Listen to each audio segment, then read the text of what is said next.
All right, welcome back. June Garden Live. I'm introducing this time. We just thought we'd change it up. We'd look at it even more like a bar little setup that we got going here. Welcome, Phil. Hey, mate. How are you? I'm well, very well. It's starting to get a bit colder, obviously, but certainly working in a big tin shed, that certainly has its effects as well. But we're active and ready to help everybody when they come through. I think the first thing we wanted to talk about, thinking that it's cooler and colder weather, is this little baby that's in front of us, which is the Cozzy. It's the two-door cabinet. It's something that you can introduce and use with pizza ovens and things like that. So we've got a Super Saturday coming up next weekend, and we're going to have a person in here from Cozzy, the brand, and cooking some pizzas. So I'm sure you'll see some advertisement come through, media on that. Make sure you come down and have a look. We've got some really good offers on manufactured. Certainly got 20% off garages on the go at the moment, which is a really, really big thing for us here in design. And I know Green Life, certainly at this time of year, people are out in their gardens more than anything. Yeah, and I'm sure that we'll come to the party with some sort of an offer for Green Life. Yep. What that is, we don't know yet, but... stay tuned. Yeah, absolutely. All right, I think we're getting some rain. We think we're getting some rain. This is in South Australia, of course. We know around the country there's a bit happening, but we've got some rain. So we were talking about what do you do in that case when you know that there's rain planned, and how do you make the best use of that, Phil? Well, because we haven't had rain for so long, I mean, the ground is so hard, dry, and the likelihood is that a lot of the rain is probably just going to hit the ground and bounce and wash away. Yeah. So I guess how do you help the rain soak into the soil? So there's different ways that you can do it. Probably like the easiest way is to use water granules or wetting agents of some description, so powders or hose-ons. Yep. So, I mean, think of it just like a soap, I guess. Yep. You apply it, it's just going to create sort of a slippery surface for the water to be able to penetrate into the soil. I mean, for South Australia, where we've got a lot of clay soil, it's imperative that you do that early in the season, because otherwise, we don't get a lot of rain generally. Yep. So we've got to make the most of what we do get, and you don't want the first parts of the rain to just sort of disappear and wash away. Yeah. So by doing that's great.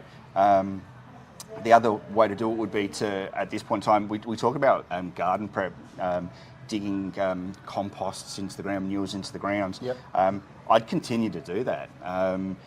By turning the soil, you're opening up that top layer and allowing the water to penetrate through. Yep. So if there was ever a time to really get in and start doing some digging, and plus, it's good to warm you up when you're out in the garden before we start planting. On these colder days, I can get that. I mean, it might be a bit cold on the shovel, but only for about 10 minutes. That's exactly right. Once you start moving, sweating like you wouldn't believe. So doing a bit of garden prep like that, and it's great for getting your veggie garden prepped, or if you're going to be sort of planting out in spring, turning the soil is good. I guess the third most popular way of doing it would be to just put some mulching down. Yes. Because I guess we talk about mulching being able to hold the water in. Yep. But it'll also break down into the soil to help that top layer, and anything that really can sort of help the water penetrate that soil. That's the way to go. Yeah, fantastic. And so, personal note for me, obviously lawn's starting to go dormant, but with this sort of forecast rain, it would be okay to use an organic sort of pelletized lawn feed or something like that, and so it can hopefully then soak in. It can still get some sort of nutrient back into the soil. For sure, and you're right. I mean, organics is the way to go. I mean, chemical ones tend to rely heavily on like warmer weather to be able to do anything. Yep. So organics will just break down with the rain that we get to try and help put some nitrogen into the soil. And I mean, it is still important to have a certain level of nitrogen in the soil for your lawns, because if we miss out for 12 weeks on not having the nitrogen available, it'll take longer in springtime to then see some results when you do fertilise. Yeah, okay. So if you can sort of maintain a balance of nitrogen in the soil with an organic fertiliser, it's perfect. And don't stop at your lawns. I mean, it's the same thing for your garden beds. Yeah. Something like, rapid razor is perfect to be spreading around this time of the year for sure. And those are the sort of pelletized ones that you just, that constant watering in, breaking it down, that's what you want, isn't it? So it's just a trickle feed almost. Yeah, that's right. I mean, we're not trying to heavily feed plants at the moment. We're just trying to sort of make sure that they don't yellow off or pale out too much. Yeah, for sure. Yeah, cool. No worries. And I think you brought some props with you there, mate. Which these were given to me. So, hey, hello. Yeah, so let's see what we've got. Nothing like some planned props. I like it. Absolutely. These were planted. There you go. Hey. So garlic time. Who doesn't love a bit of garlic? Yeah, well, it's going into all of the food at the moment. Maybe not the people when you talk to them the next day, but that's probably okay. I don't know. All we have to do is say garlic wards off colds and flus, and, yes, it does. And you get away with it, vampires. Yeah. Yep. So get your garlic bulbs now. The reason that you can buy garlic from the nursery to use is these are certified virus-free. You're not sure that that's the case if you buy it from the shop to do it. Yeah, so, virus-free ones, yep. when you get it, you can split these into the individual cloves, plant it out so that you get better value for money. Cool. Yeah, so you don't just drop that whole lob in. No, you could. So I was looking at that going, wow, look at that, that's going to produce a massive garlic. But that's more beneficial. Clearly, if you can break that up, you get more out of the same what would you use. get? Probably, I don't know, there's probably 10 or 12 in there. Yeah, easily. So good size. Come on in. Lots of plants out of that. And then we got some veggies. Yeah, so I guess beans is, we often get asked, what is the right time for beans? Yeah. Now is the right time for beans, is the basics. You can plant them a lot of the year. I mean, beans are one of those really good vegetables that there isn't really a set time for it, but if there was ever a time to plant it, coming into the cool when there's not a lot around, beans are certainly something. And I think they're pretty cool. I reckon when they get going and stuff like that, the kids love mucking around with those because they get so stringy and simple. Well, I don't know about your kids, but my kids just love pulling them off and popping them. Yeah, it's certainly not about eating them.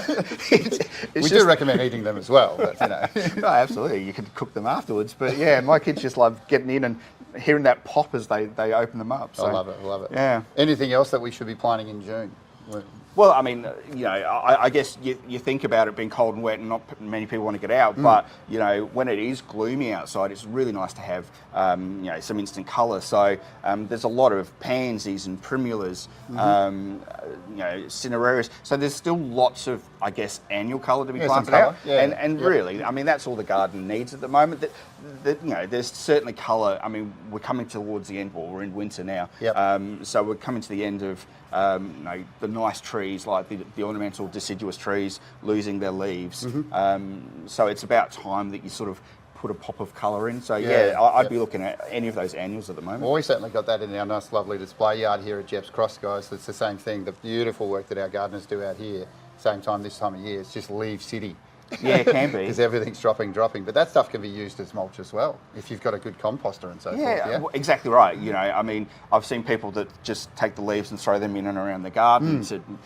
But like you say, I mean, that's not the best result because, as it breaks down, as it breaks down, it can steal the nitrogen out of the soil. So it'll actually make the plants look a bit worse. But if you've got a compost bin, perfect. And we sell those sort of things as well, guys. Yeah, we do, come down.